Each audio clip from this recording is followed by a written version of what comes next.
Good evening and welcome. My name is Robin Godfrey, and I'm the Executive Director of GALA Choruses. Most of us expected to be at festival this week, reveling in incredible choral music in the company of 7,000 like-minded singers. Since that can't be, we thought we would gather virtually to share the laughter and the tears that are so much a part of festival. I hope you were able to join us for part one of our Pride 2020 Staying In, Singing Out concert last week. Be sure to join us tomorrow night at 8 p.m. Eastern for part two. Tonight, we have a very special guest with us, Dr. Tim Seelig, to talk about his newly released memoirs, Tale of Two Tims. I had the opportunity to read a not quite finished edition of the book a few months back. Tim has taught us that in a good concert, the audience should experience laughter, tears, and chill bumps. If these same criteria apply to books, he has a winner. Tim, tell us a little bit about what made you decide to write this book. Hi, Robin. Oh my goodness. Well, first of all, yes, we're really sorry we're not at Gala Festival tonight. Today would have been like this morning is when people sort of reach their peak. And then in the afternoon, they're like, oh my gosh, there's only 24 hours left of this.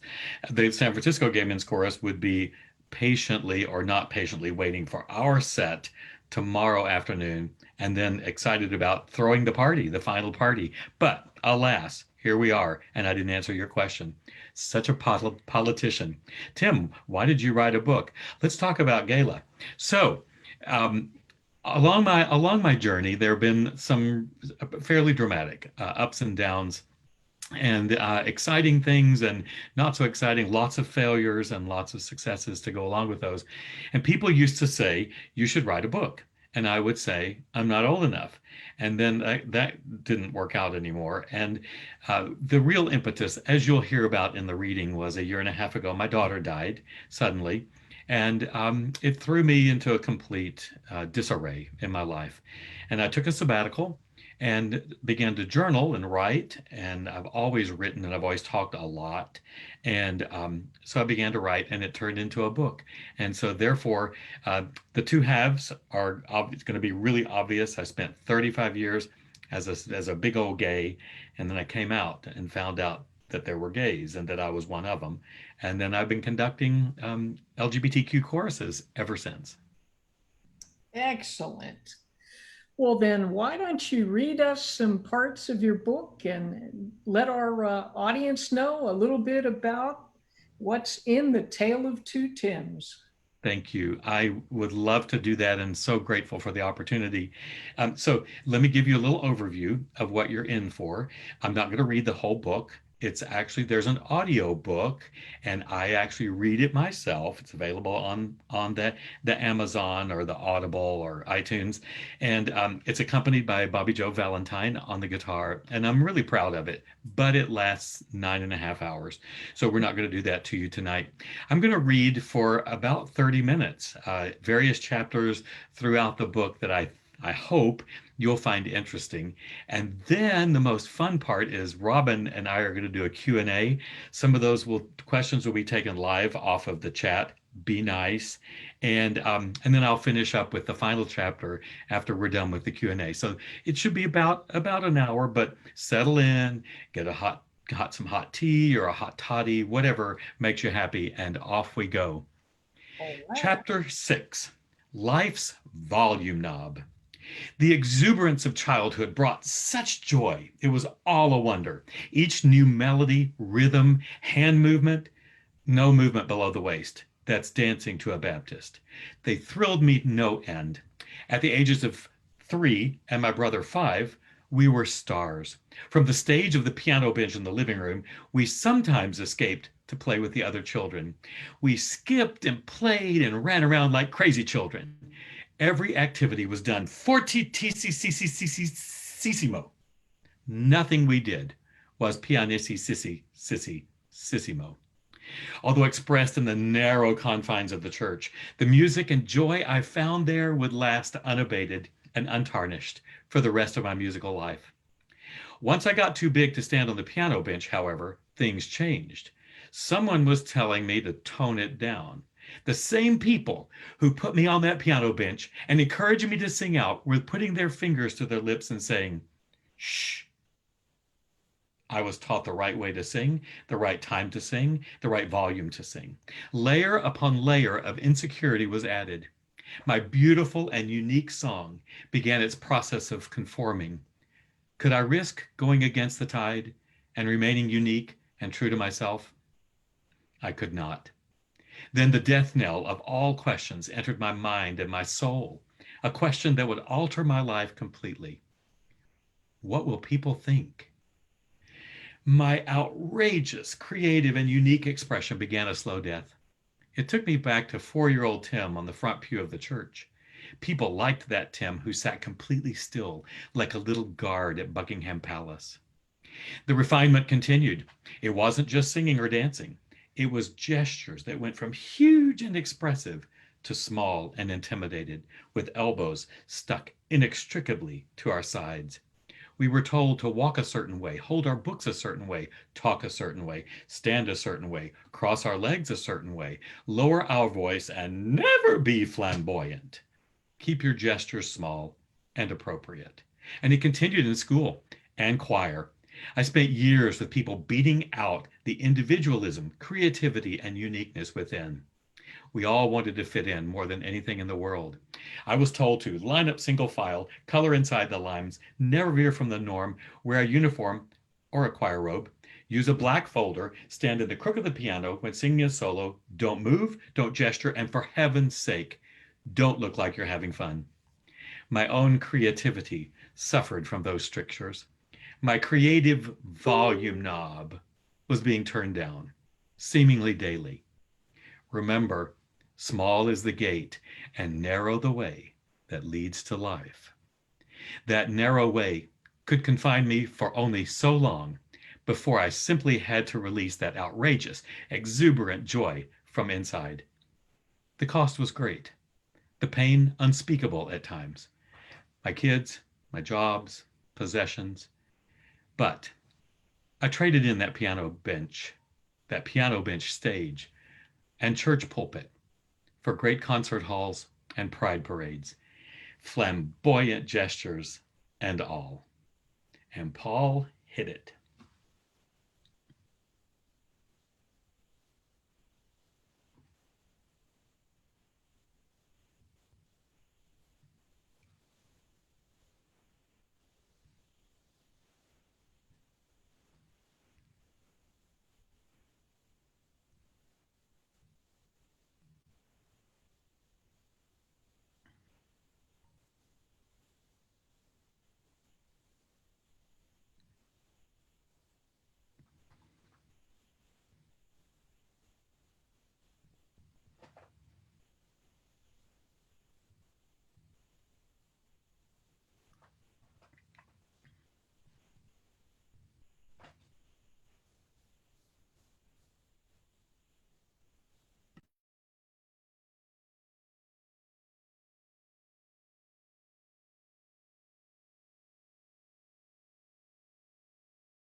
Hey, Paul, we might want to do that again.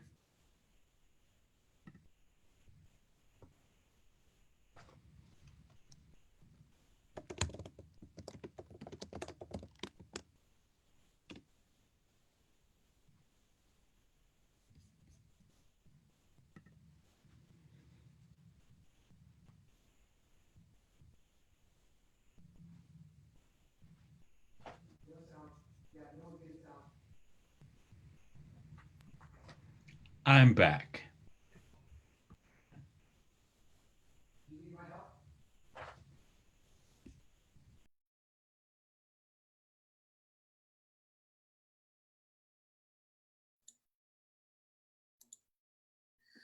All right, as we've all learned to expect in Zoom, we're having a few technical difficulties, but Paul is working on trying to get the sound up on that, and we'll run it again in a minute or two.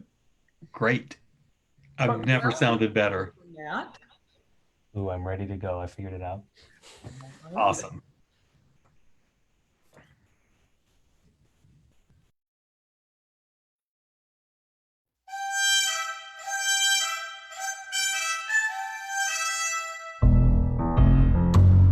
I wanna sing. There's no money in that. I wanna dance. Real men don't dance. I wanna be pretty.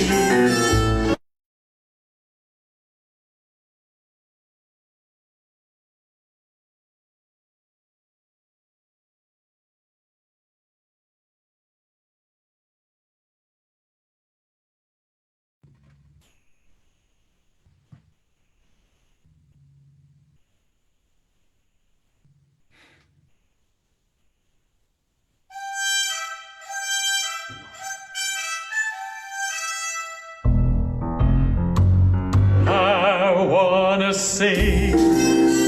There's no money in that. I wanna dance. Real men don't dance. I wanna be pretty. Pretty is as pretty does. I wanna paint fine, but stay within the lines. The box that people were putting around me got smaller and smaller every day. I want to be like G.I. Joe or Bernadette Peters in a Broadway show. I want to be like Neil Armstrong and stand on the moon while I'm singing a song about Barbie and hiking trips. I want a hot dog with potato chips. Someday I'll be the king of the world and I won't take a bath. Yes, you will. Or clean up my room. Yes, you will. Or take out the trash. No allowance for you. And I'll sleep until noon. Don't you use that tone with me. These are the things that I like. From dressing up nice to riding my bike. I wanna see. Fine, but stay with I wanna dash. Sure, but stay with the line. I wanna pay. Yeah, but stay with the line. I wanna sing. You better stay within the line.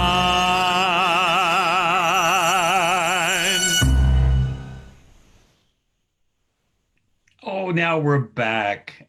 Fantastic. Thank you, Paul, for fixing the sound. So that's what happened. I was told that I couldn't be a good girl and that I wasn't pretty, and I just got smaller and smaller. So now, before I read the next chapter, it requires just a little summary that is like concentrated. So when I was 5, I made it onto Romper Room. It was a big deal. My mom was a bit of a stage mom, and I got there and I started crying, and no one knows why. Perhaps it was because the lighting wasn't right, I didn't like my outfit, or the general wisdom is that I found out it was regional instead of national, and I was having none of it. So I went home, my first big failure. I was sort of nonplussed about the whole thing. Funny story. Of course, I grew up in the church. Sunday morning, Sunday night, mom and dad worked in the church. My brother worked in the church. Everybody was at the church. In 1968, my church youth choir went on mission tour to San Francisco to save those heathens out there, the ones that had dreadlocks. And I think they were smoking pot. I didn't know that in 1968. And the funny thing is that now I'm one of those people in San Francisco needing saving. When I was 18, our house burned it to the ground 2 weeks before I went to college. The great thing about what that was, I got a whole new wardrobe, which of course then when I went to a little Baptist school was outrageous. It's a whole nother chapter. I headed off into the world. When I was 19, in the book, I had my first unsolicited sexual experience at the hands of an older fraternity brother. And I decided that I needed to escape. So I left. I left that college behind in Abilene, Texas. Chapter 15, Christian Counselor Number 1. I had left Abilene and the gay in the dust as I struck out for greener and straighter pastures, Oklahoma. No one ever needed to know the real reason I left, but I needed someone to talk to. I thought I knew the problem. I had done a whopper of a sin, or a whopper of a sin had been done to me, and I was devastated. I didn't know how to tell my parents I needed counseling. It was not something that a 19-year-old Baptist boy did. I couldn't tell them the truth. Can you say reparative therapy? You'll be saying it again in 16 years. So I told him I was having a difficult time with self esteem. I was working really hard and my singing was going well, but I was having a hard time taking personal credit when I knew I was supposed to give God all the glory when complimented on my singing. They said they would ask around for referrals to a good Christian psychiatrist in Oklahoma City, 40 miles away. And they did. He was not a Baptist, but he was a Nazarene, and that passed their holy smell test. I dressed really nice. I walked into the office. We shook hands firmly, and I sat down. He said, "So, Tim, why are you here?" I skipped the self esteem God part completely. I think I said, "I have homosexual tendencies," or something ridiculous like that. Geez, I'm just surprised he didn't take one look at my outfit and say, "Duh." But no, he was kind and gentle and pulled out a few papers. He said it was a sexuality test. He wanted me to use the rest of our time taking the test, leave it with his receptionist when I was done, and he would grade the papers and I could come back in 2 weeks. I was so nervous. I went back over the questions and my answers one by one. Should I have said this or should I have said that? 2 weeks went by. I made the drive to the city. I sat down in front of him. He had my scores right there in front of him. His hands were folded on my score sheet. He had a gentle smile as he said, "Tim, I've gone over your questionnaire. You're not a homosexual." Oh my gosh, I could have jumped right out of that chair and done one of my cheerleading tumbling runs. That's in another chapter. It was a red letter day. I was able to call my parents, tell them I was making wonderful progress on rise, shine, give God the glory, glory, and all that. It continued for some time. My psychiatrist in Oklahoma City then walked me through the scriptures about the homos. And then he turned from the Bible to helping me find a mate, or what I like to call the Sears catalog of lady picking. He walked me through my acquaintances and friends at school as if he were trying to help me select the best model to suit my purposes, like a Kenmore vacuum cleaner. The next visit to a Christian counselor who was equally insightful is coming up in 16 years. Well, that's the end of that chapter. So now you got to get caught up so I can get to the next chapter, which is just delicious. I did the Lady Pickens Sears catalog. I picked a really pretty one and I married her. I graduated from college at 10 in the morning. I'm married at 2 o'clock in the afternoon, lest I stray in between. And we got married and we went off and did all those things, went to college, went to graduate school, studied in Austria, came home, made babies, moved back to Switzerland where I sang opera. And then I came home and began teaching at Houston Baptist University and as the Associate Minister of Music of First Baptist Church. Then, chapter 23, Christian Counselor number 2. I'm a man of second chances, and I've needed many more than just 2. The first Christian counselor had not gone that well at the age of 19, but I thought I'd give Christian counselors another chance. Things at the 22,000 member First Baptist Church of Houston, where I was now serving, were a mess. With a huge staff, approximately 180 full and part-timers, there were obviously going to be wanderers, hypocrites, and ladies of the night. So the pastor hired a psychiatrist for the staff to use as needed and free of charge basis. The psychiatrist was from out of town. He knew no one at the church, so information was completely safe in his hands. He was set up in an office with separate entrance so clients would not have to wear a trench coat or a fake nose and eyeglasses to enter. I may have signed up too quickly, like the kid in class who raises his hand too often, desperate for attention, or like that second tenor who suffers the same malady in rehearsal. When my time came, I entered the private entrance. I spoke the private code word through the small opening in the inner door. It was like a speakeasy. It was completely anonymous, so it took me no time to blurt out, "I think I'm gay." He kindly said, "What makes you think so?" Since it was anonymous, I gave him the Cliff Notes version about the recent indiscretions at the dirty bookstore and even the park within spitting distance of the church. Then he dropped the facade and the bomb. "Tim, I have followed you and your wife for some time. Your music and your leadership are amazing. You're a blessing to people all over the world.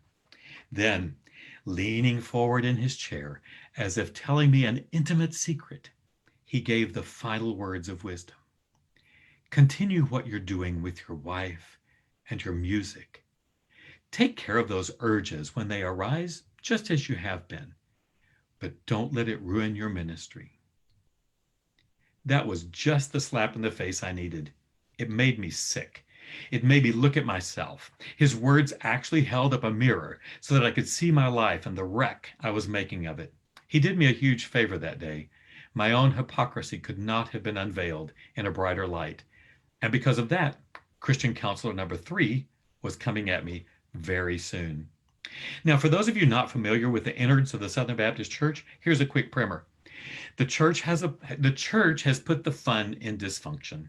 Southern Baptists have an altar call at the end of every church service, with the congregation singing a song encouraging compliance and reminding you of what a wretch you are. Amazing grace, how sweet the sound that saved a wretch like me. During the altar call, people can come down to the front for 3 reasons, basically: to get saved, usually just once, to join the church and share in the fun, or to rededicate their life to the Lord.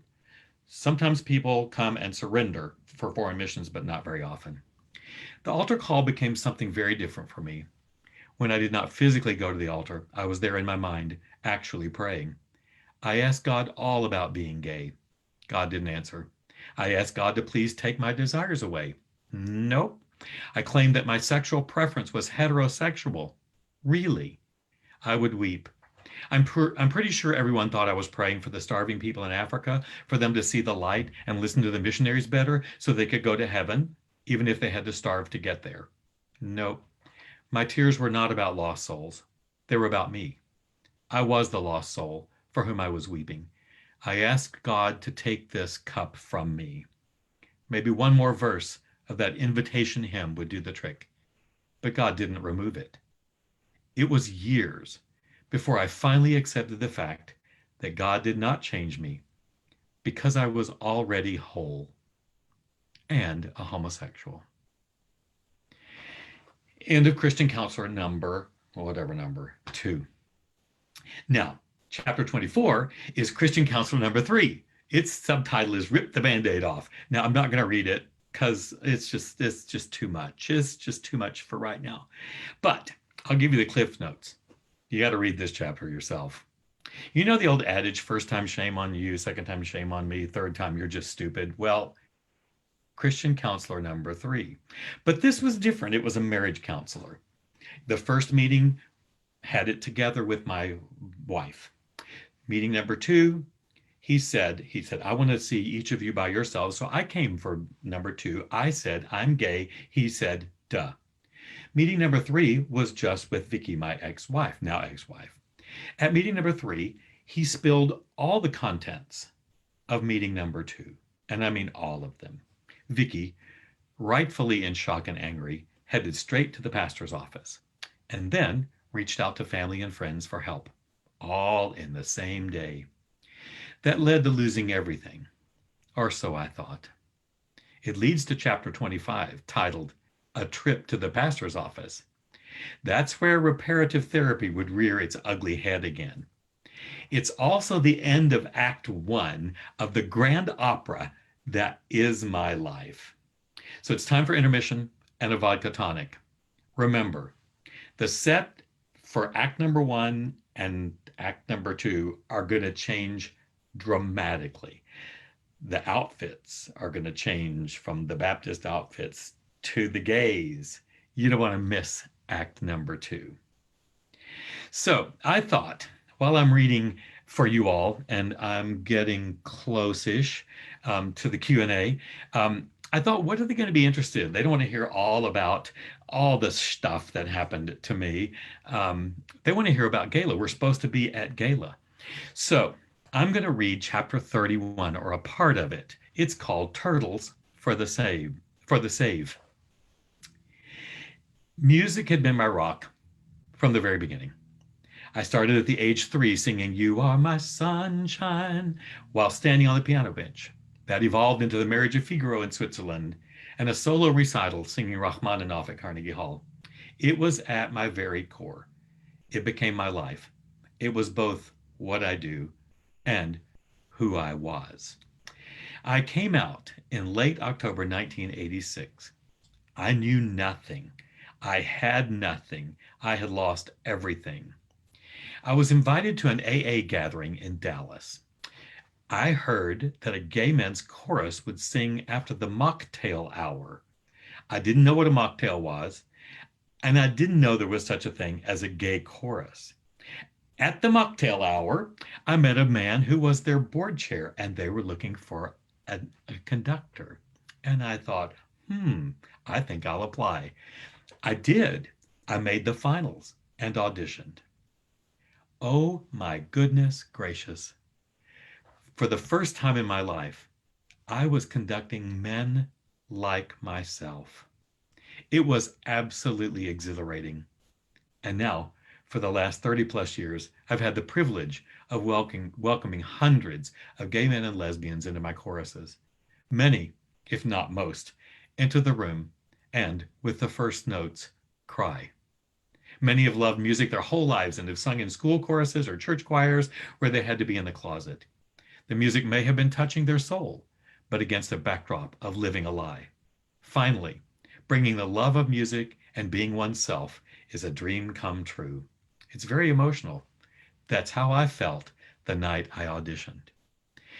The Turtle Creek Chorale, at that point in time in 1987, was bankrupt, codependent, and dysfunctional. We were a match made in heaven. I jumped in with both feet. Meeting the board members for the first time, they asked me about my vision. I told them that only 9 months earlier I had come out, an event witnessed by tens of thousands of people. I simply did not have the luxury to fail, since so many were expecting just that. They would love nothing more than to see me in the gutter for my betrayal and the hurt I had caused them. After that, they said, "That's nice," and asked me to leave. I was horrified, but I did. What they didn't want me to know is how completely broke they were. All of their bank accounts had been seized. They had zero money. They didn't even have the $12,000 salary that I thought I was going to pay child support with. I planned to stay just 1 year. I stayed 20. My first fall, an original member of the chorus, Ed Young, invited me for coffee and told me all about this thing called GALA choruses, the Gay and Lesbian Association of Choruses, and that they were having their triennial festival, it was every 3 years then, in Seattle in 1989. This was 1987. I thought, that's interesting. He wondered aloud, "Don't you think we should be members of GALA?" I said, "Well, of course we should. Why aren't we?" Ed hemmed and hawed and said, "Well, the board doesn't think we should be so blatant with our sexual orientation. We'd have to put it in the program." "Excuse me," I said. I did not go through my incredibly painful coming out, losing everything to go back in the closet for anyone, board or not. Ed said he would pay the initial fee to join. I said, "Do it." At the next board meeting, I excitedly announced the generous gift by Ed and that we were starting fundraising to go to Seattle in 18 months. The members with whom I had spoken were fully on board and excited. Nothing was said, but they knew that ship had pulled away from the dock. The world didn't fall in. This is, after all, a member-driven organization. This is the same board that had the audacity, when the local ABC affiliate broadcast our holiday shows, to ponder whether or not we should take off our AIDS ribbons. I threatened to walk out. Years later, bitter Beverleys would blame me for dragging the chorus out of the closet. You're welcome. There's no question my life had been saved by the Turtle Creek Chorale. I could never tell them how fully I love them and how much I owe them. Chapter 33. Then came the women. 2 years into my tenure with the chorale, in June 1989, I was asked to judge the Mr. and Ms. Razzle Dazzle contest. It was for the gays and the lesbians. I was seated by Lori Masters, a real estate magnate in Dallas. She turned to me between contestants and in her best gravelly baritone voice said, "You're doing pretty good with the turtles. Why isn't there a women's chorus in Dallas?" She kind of scared me. That very July of 1989, we attended our very first gala festival in Seattle. I was overwhelmed. But what really blew me away was watching the San Diego Men's Chorus on stage. Halfway through their set, they invited the newly formed San Diego Women's Chorus to join them. The audience was blown away. I cried and cried. I saw a vision of something that could happen in Dallas. When I got home, I talked to the leadership of TCC about starting a sister chorus. They were fully supportive. We met at the Desert Moon, a lesbian bar, and had margaritas, which is interesting because the Turtle Creek Row was started with margaritas in a gay bar.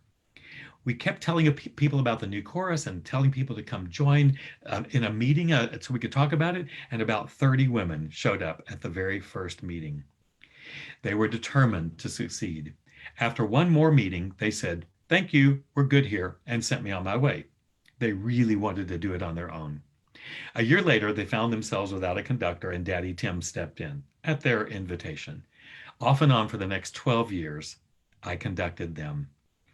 I had gotten very comfortable. Oh, let me back up and I'll just stick this in here. I've learned a whole world since I came out of the closet and moved my whole life into the Gala network. I'd gotten very comfortable with the camp element of our intercourse in rehearsal with the men. I consistently called them girls in jest, just to get their attention, mostly the second tenors. They thought it was fun. I believe it was the first or second rehearsal conducting the women when I said, "Girls, pay attention." There was no laughter, not a chuckle. Heads either spun or exploded. I moved on with rehearsal. I was schooled on the fact that using that term is offensive and patriarchal. I had no clue. At the very next rehearsal, I apologized profusely and told them nothing was meant by it and that I had lots to learn from them. Over the months, they began to trust me. The barriers began to break down, and soon they were calling me girl. There were so many incredible musical moments and so much stupid fun. At one of our parties where raspberry fuckers were served, sorry, that's the name, much like Long Island tea with 5 clear liquors and raspberry lemonade, a rumor started that one singer peed her pants in the front yard of Eve Campbell's house. At the next rehearsal, to set the record straight, she stood up and said, "I did not pee my pants in Eve Campbell's front yard. I took my pants off and then I peed." Oh, that was my women. I was able to conduct 100 women on Mondays and over 200 men on Tuesdays. I could write a book. Wait, I already am. There's so much heart that went into bringing TWCD to where it was. The members of the women's chorus took care of the men through the AIDS pandemic.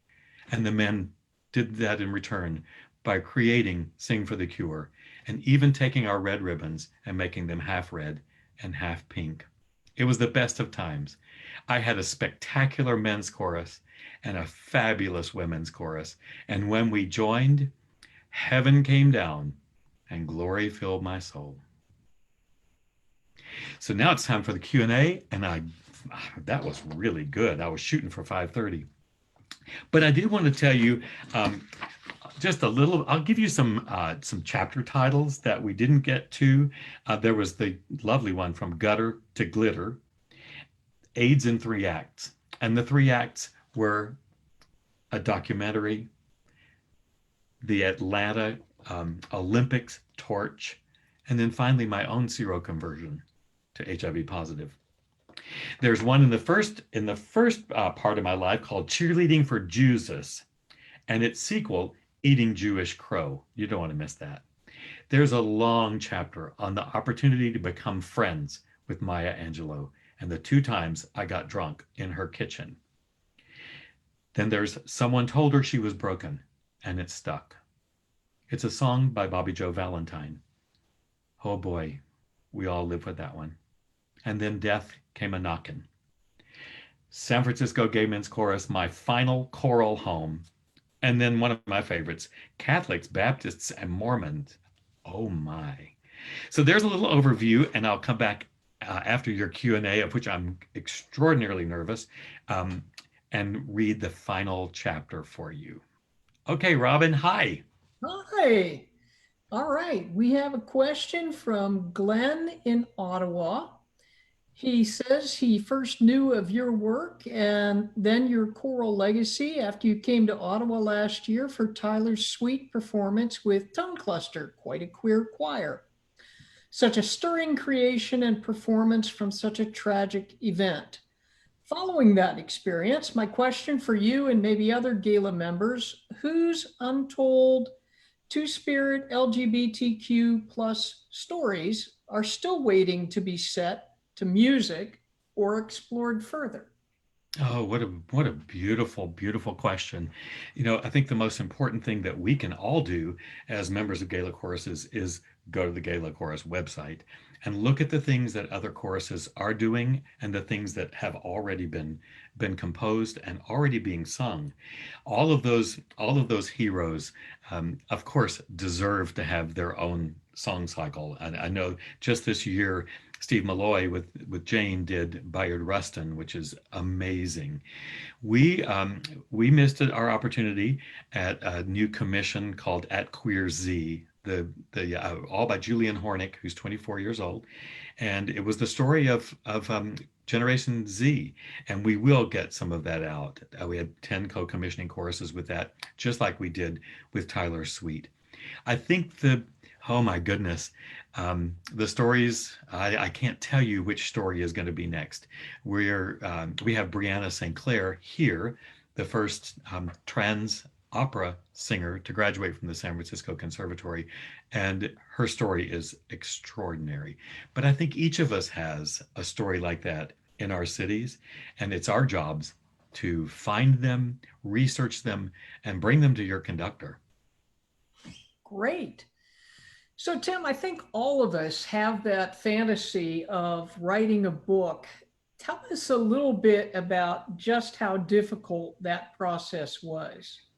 Oh my goodness. Well, I like I said, I have this trait that if any of you out there know me, I can talk until I think of something to say, and as it turns out, it applies to writing. So I can just write until I think of a topic. And 4.5 years ago, the gay newspaper here, the Bay Times, San Francisco Bay Times, asked me to be a monthly columnist. And I'm like, oh my gosh, I don't know how to do that. And so they said, well, just try. The problem was they wanted articles that were 800 words long. And mine kept coming in at 1,500, sometimes to 2,200 words for the article. So, being somewhat of a rule breaker, they still printed them and they were kind. So, I had up to that point over 3 years of experience writing what would look like a chapter. And in fact, some of those are in there. I left out the one chapter that was an article that was written by my daughter not long before her death called Blue Tiles and Abortion, and it's worth the price of a book to read my daughter's take on abortion. It is so beautiful and honest and raw and important. So I'd been writing pieces and then I'd been journaling and just about the things that were happening in my life and like I said earlier, successes and failures. And so during that 3 month period, I really planned ahead for the 3 months. And I went into it knowing that was going to be my task. I'm a little bit goal oriented, a little bit controlling. Okay, let's not go through that list. Robin knows it all too well. What I didn't say earlier was when I stepped down from the Turtle Creek Corral at 20, after right at 20 years, I didn't know what I was going to do. And it just so happened that Gala Choruses was pondering having an artistic director in residence. I applied. There were multiple applicants. I was so thrilled to be chosen as the first artistic director in residence. It was a 1 year term. They couldn't get rid of me. I stayed 2 and then turned over that baton to Jane, who's done an unbelievable job ever since then. So going back to the writing part, I just started writing little pieces, and I'd done some work, which is in the book when I was 50, to try and unblock some of the memories that I had squashed. And oh boy, those 3 months were quite something. They were spilling your guts onto paper. Some days I would laugh at myself, and then some days I would be in a heap on the floor, depending on what chapter I was writing. And it sort of just went back and forth. Great. We have Sarah from Ottawa indicating that she knew Eve Campbell was a party animal and loved having her for a workshop in Ottawa. Do you have any other Eve stories that you'd like to share with us tonight? I would, we have signed agreements, Eve and I, that um, I I was dear friends with Eve and her former partner who passed away, and Eve was dear friends with me and most of mine. Um, so we know where the bodies are buried. Oh my gosh. Um, she was notorious for women's chorus parties at her home. She had a lovely koi pond in the back that she built herself, quite a huge koi pond. And I think one night we had this drink that I described, and I won't repeat the word for it, but we had this drink and we made it actually in like trash cans. This was so like we were back in college, 19, and here we were 30, 40. 50, and and we would drink them, and they are silent but deadly. Eve also loves dogs. She loves big dogs, and one of her big black labs. Oh my gosh, there are stories. No, I can't go into all this. One of her black labs knocked the hose out of the koi pond and drained it. It just completely drained, but all the fish lived. But worse than that, Eve decided she would make soap, and she had this huge thing of coconut oil on her cabinet, but her black lab was big enough to get up there. So the black lab was kept trying to knock this huge thing down. Eve thought, I'll show that black lab, and put her big thing of coconut oil in the oven and forgot as she preheated it. And the coconut oil ran over her entire kitchen. So those are my Eve. Those are my nice Eve Campbell, and she is sworn to secrecy on the other end. So don't even email her and ask. Oh, outstanding. We just have a comment from Lee at GMCLA saying that they thrived under your leadership during your tenure with them, and thank you. Thank you. The one of the richest times of my life was working with Robin at GALA, and sort of one of my deals was to, as are the people now who do this for choruses, was to do workshops and consult and talk to artistic directors. And those 2 years, I got to do that with about 40 GALA choruses in over North America, and I learned much more than I could have ever taught anyone. It was one of the richest 2 years of my life. I also, during one time in my life, conducted the San Francisco Gay Men's Chorus, the Gay Men's Chorus of Los Angeles, and the Denver Gay Men's Chorus all at the same time, and did all three rehearsals every week. Wow. Yeah. So tell us a little about what it was like to conduct the Mormon Tabernacle Choir. So there's a whole chapter. In fact, you can actually find me reading that chapter on the YouTubes at SFGMC TV. Oh my gosh. Well, it's just too long to describe, but it's also hilarious. So the Mormon Tabernacle Choir was coming to San Francisco area on tour. And I'm friends with the conductor and many of the people through ACDA and Chorus America. And the conductor just randomly said, what would it be like to have the San Francisco Gay Men's Chorus, some of them come to our rehearsal for our sound check? And everybody's like, no, no way, no way. And then they were like, oh, what harm can it do?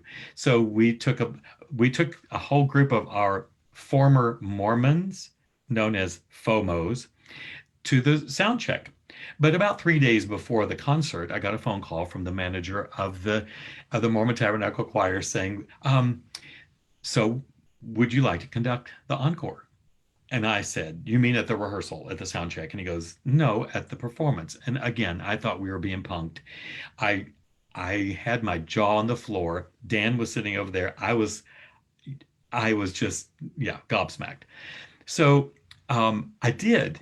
And I conducted the encore, and I made sure that they would have to introduce me as not some random men's chorus, but they would actually introduce me to the crowd of thousands as the conductor of the San Francisco Gay Men's Chorus.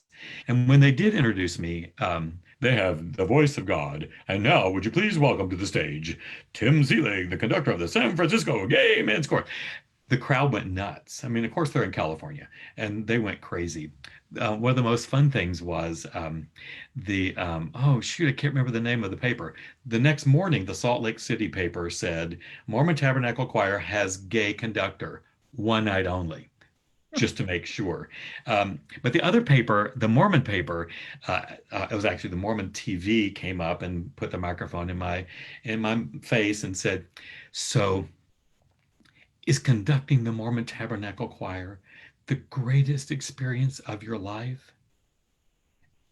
And me being me, went, "No." And she was like, "What? Um, well, what could it possibly be?" And I just started in. The greatest thrill of my life was being able to conduct When We No Longer Touch, the first AIDS Requiem. The greatest experience of my life was being a co-creator of Sing for the Cure for breast cancer. That I just, she was like, "Thank you." Okay, thanks so much. She didn't want, it didn't make the television, my, no. But they are perfect. Their orchestra of 70-piece orchestra, they play perfectly. It's spectacular. I will say that at rehearsal, at the sound check, I got to conduct them in the encore. But of course, Robin, there's a mic right there. And here's the 70-piece orchestra and the exactly 300 perfectly coiffed Mormons. And I got to take the mic and say what I wanted to and say we've been through really troubled waters. And I know it's been hard for many of you who have family members. And this is a step toward forgiveness and redemption. And literally, the Mormon Tabernacle Choir was in tears. Just, I think it was like, wasn't it that what I said was so special? But it's like I just popped the cork on something that no one had stood on that podium and said. And then I will say that when Coriana died, um, every single member of the Mormon Tabernacle Choir signed a card for me. There you go. Yeah, there you go. That's the real deal. Yeah. Hearts are in the right place. Yeah. We have a comment from Michael. "Thank you for your leadership over the years. You've made such a difference in insisting on both quality and campy fun. We can be LGBTQ and super good at music. Who knew?" Who knew? Yeah, this is my message that I preach everywhere, and that is, ever since I figured this out, we have twins, and they are music and mission, or art and activism, and we feed them every day. And we feed every morning we get up and how can we make better music and how can we change the world just a little more? And we do that every single day. And they don't go like this and they don't go like that. And it's a tenet that my organization lives by, and we all do that. And I, having come from the Turtle Creek Corral, the paper in the newspaper, the San Francisco Chronicle, interviewed me and said, "Well, we're so glad you're coming because your pedigree is great and you're known for classical music recordings and blah blah blah. I hope you're not bringing that camp stuff with you." Oh boy, he was sorry he said that. And I said, "Oh, you haven't seen camp like Seelig does camp." And he's like, "Well, why would you do that?" And I said, "Oh my gosh, well, it comes from 35 years of being told you can't. And it's part of who we are. And you're going to see everything possible on that stage. You're going to hear Brahms and you're going to see Boas. So hold on." And that's the way I've just kind of lived that. So thank you, Michael, wherever you are. Excellent. We have a question from Dwight. "You have a rich history of commissioning. Is there one that touched you more than the others?" Oh boy, that's not fair because they're all children. When you commission, which I fell into that. I fell into 1987 when many of you all remember there wasn't music for men's choruses. The San Francisco Gay Men's Chorus was the first chorus to have Naked Man composed by Robert Seelig on the stories of actual singers. And then in 1991, we premiered When We No Longer Touch, the first requiem written around AIDS. And then it went on to win the Emmy for the best documentary, An After Goodbye and AIDS Story. But then that just kind of started it. And I have been able to talk the boards that I've worked with, both the women and the men, and now San Francisco, into continuing that tradition because it's so important that we do that. The biggest one had to be "Sing for the Cure." I don't know that it is. It was an amazing story. It's told in the book about how it came about and the incredible emotion of the men and the women coming together and joining in our fight against AIDS and HIV and also breast cancer at the same time. And then along the way, the Komen Foundation said, "You want a narrator?" And I said, "Yes." Pamela Martin had written the text, which is stunning. And I said, "Yeah, we need a narrator." And they were like, "How about Maya Angelou?" And thus began a friendship with her, and her recording as the narrator is not to be missed. So I think probably that one, although I really can't say that. The I Am Harvey Milk that we were fortunate enough to do last Gala Festival with 700 singers and a full orchestra. Thank you, Robin. Thank you, Jane. Thank you, everyone, for singing. I Am Harvey Milk is um, yeah, because of the chorus history, our first performance was the night of his candlelight vigil. We just feel like this chorus has always felt like Harvey handed over his lavender pen to the to a baton, and the things that he preached, you got to give him hope. You got to give him hope. That's why we sing. Come out, whoever you are, come out. All of Harvey Milk's messages, and they're in that beautiful piece by Andrew Lippa. Great. We have a question from Dawn. All things being equal, what country would you most like to take SFGMC to perform in? Oh my gosh, it's a great question. I'm so proud of the Gala choruses who have conquered the world. Um, I took Turtle Creek to Europe, which was amazing. The Boston Gay Men's Chorus is breaking new ground everywhere they go. We were going to China when Trump was elected. It was our plan to go to China, and then our board chair said, "No, you need to go to the South," and we did, and that is well documented. And MTV will show Gay Chorus Deep South this month, so watch for it on your TV schedule. Um, but China was where we were going to go, and then lo and behold, the Portland Gay Men's Chorus goes to China. So I don't have one left particularly. I mean, all the continents have been visited and conquered. LA has gone to South America. Um, all the gays have gone to Mardi Gras in Sydney. I mean, so I don't have one. I don't have one left that I need to go to. The rest are just wants. Very good. Well, let me share just a couple of comments with you that have come in from folks. We have a comment from Julie. Tim, I will never forget singing When We No Longer Touch at Carnegie Hall under your direction. It was life-changing for so many members of the Rainbow Chorus. Thank you. Oh, nice. And from Yeah, Chip, yeah, yeah.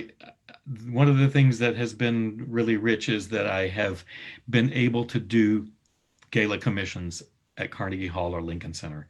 Tyler Sweet, Sing for the Cure, When We No Longer Touch. All of those have graced those beautiful halls and been life-changing. great. From Chip, we have Dr. Tim, you are a treasure. I am very, very glad I got to get this preview of your book and hear you tell your stories as only you can. I hope we get to bump into each other sometime again. Nice.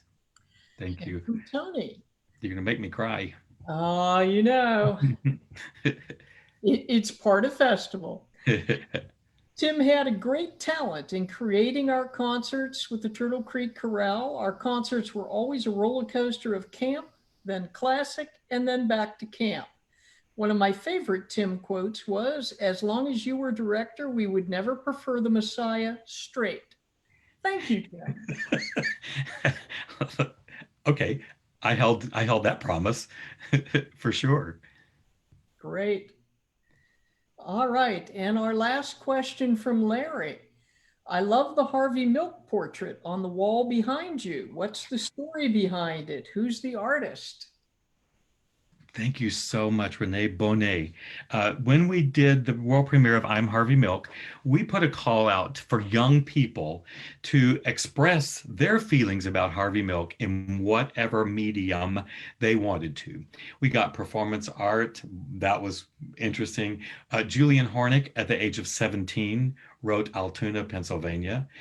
So he was one of the people who offered up his art. We had poetry, we had essays. They were all from young people. And this beautiful young woman in Los Angeles painted this folk art. And it has, you can't see it, but it has all of Harvey Milk's comments. I mean, his slogans that he used. It has a dog in the corner that has dog poop because he was known for fighting dog poop, and an elderly. And thank you so much for noticing. Um, if you get to see Gay Chorus Deep South, I say that in my music room, I'm surrounded by queens, and Harvey Milk being the big political queen. And over there is a picture of Tim meeting the Queen of England, and it's Tim and the Queen, and the caption was "Lucky Queen." There you go. And we'll let that one sit. All right, Tim, take us back to the book. I'd love to, and I'll do the shameless plug of where you can get the book. And Paul may already have a slide up or something, but uh, the all of the versions are available on my website, which is timseelig.com. Many of them have a link to, as I said earlier, Amazon, Audible, iTunes, but it can all go through timseelig.com. Trick is, if you buy your book from timseelig.com, I'll autograph it.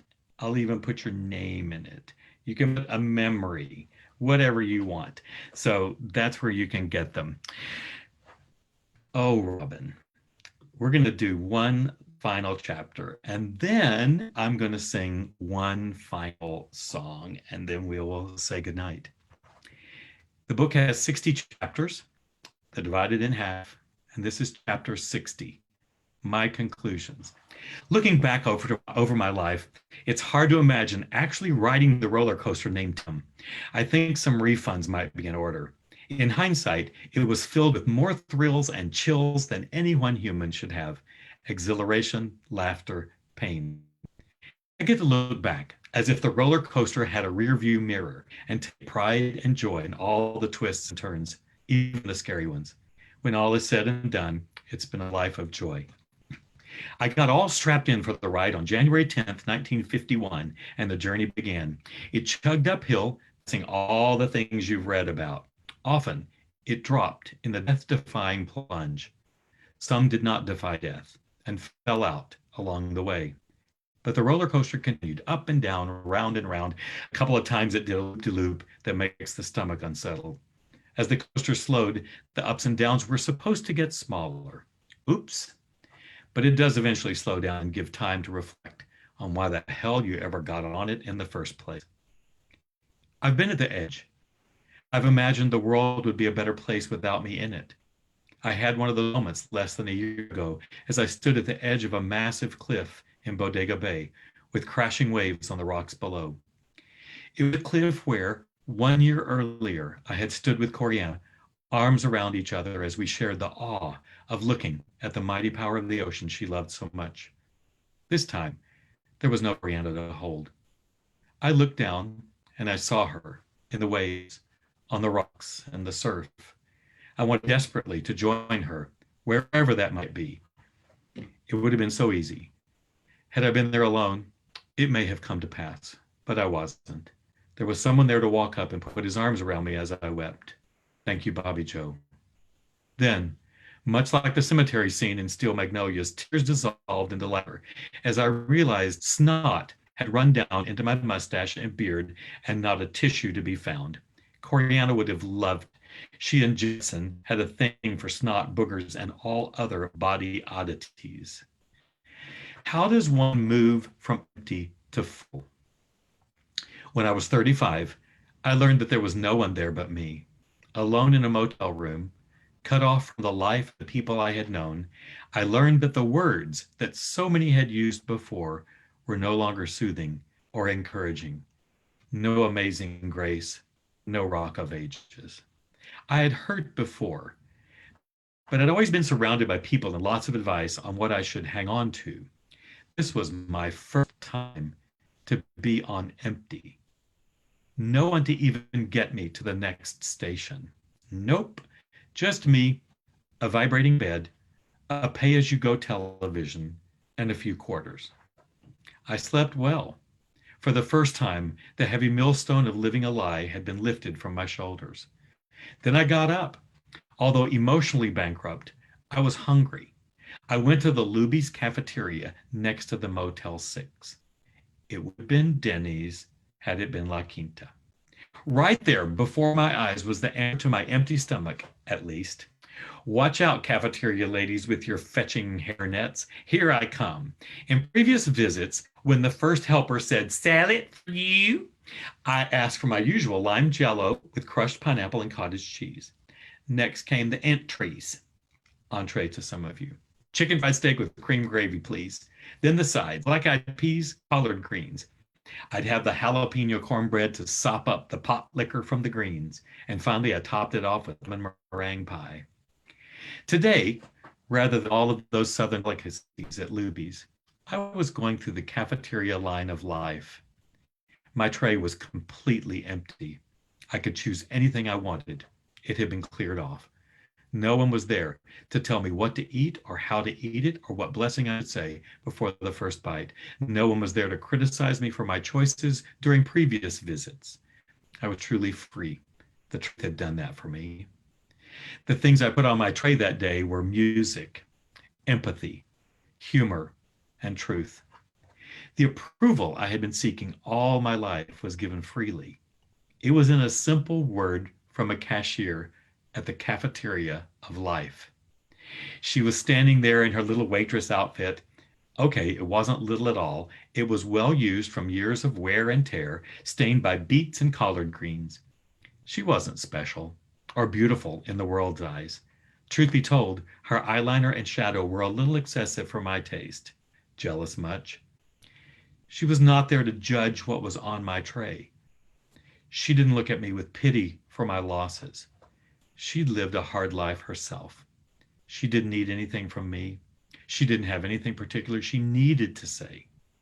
I pulled out my Apple Pay and she said, "Oh, honey, you've already paid for these. There's no charge. And you chose well. Those are my favorites too, and I'm just tickled pink. God bless." But I needed one more thing. I needed to know it all the way from my bald head to my toes and the bottom of my heart to the top of my befuddled brain. I needed to know that all I needed or would ever need right there inside me. It wasn't in a book, not even in the good book. It wasn't in the cliches repeated so many times in my youth that they became a part of me. Indoctrination, brainwashing. Nope. I needed to know that I was enough. Lo and behold, the cashier at the cafeteria gave it to me with a smile. She said my choices were great, and she blessed me.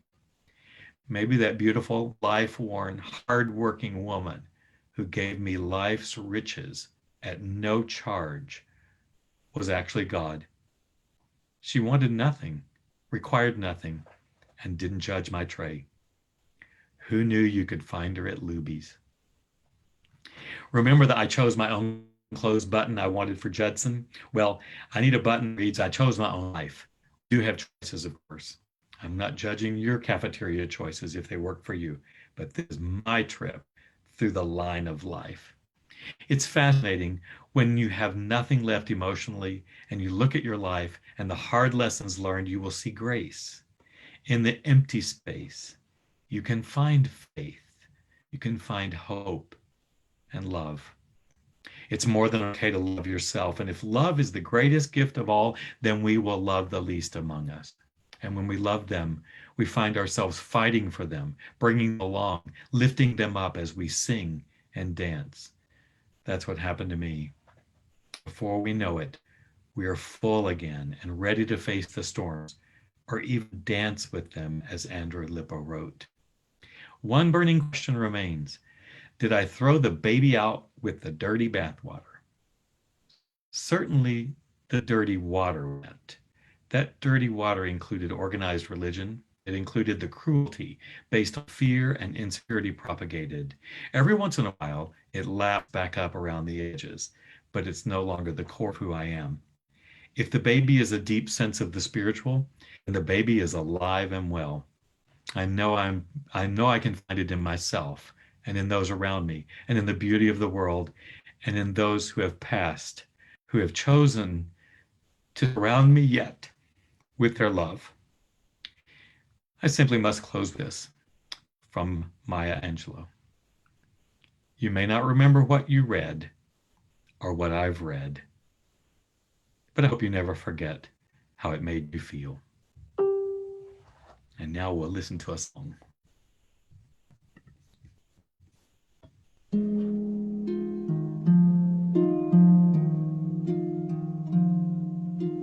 No one here to guide you. Now you're on your own. Only me beside you. Still you're not alone. No one is alone. Truly, no one is alone.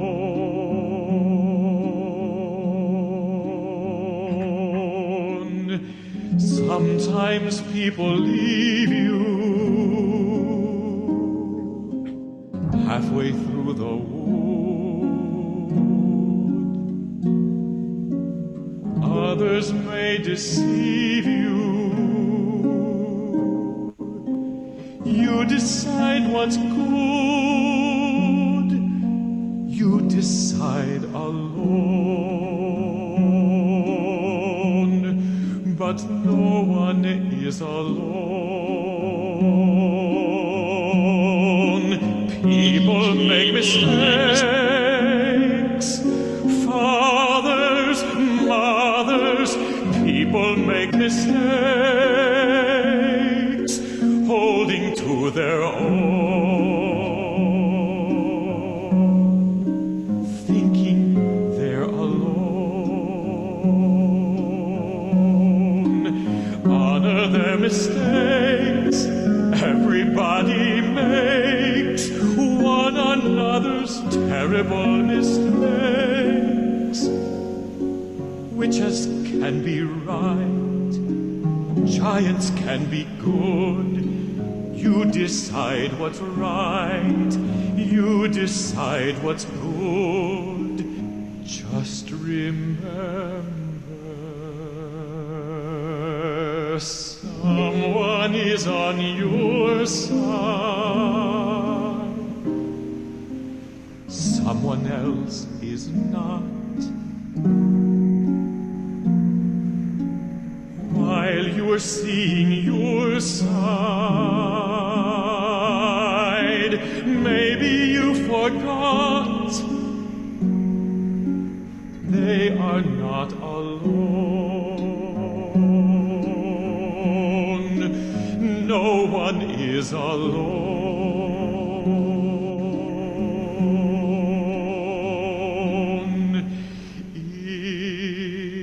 It's hard to see the light now. Just don't let it go.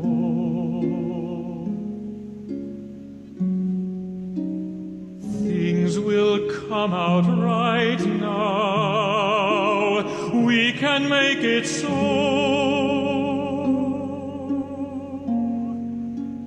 Someone is on your side. No one is alone.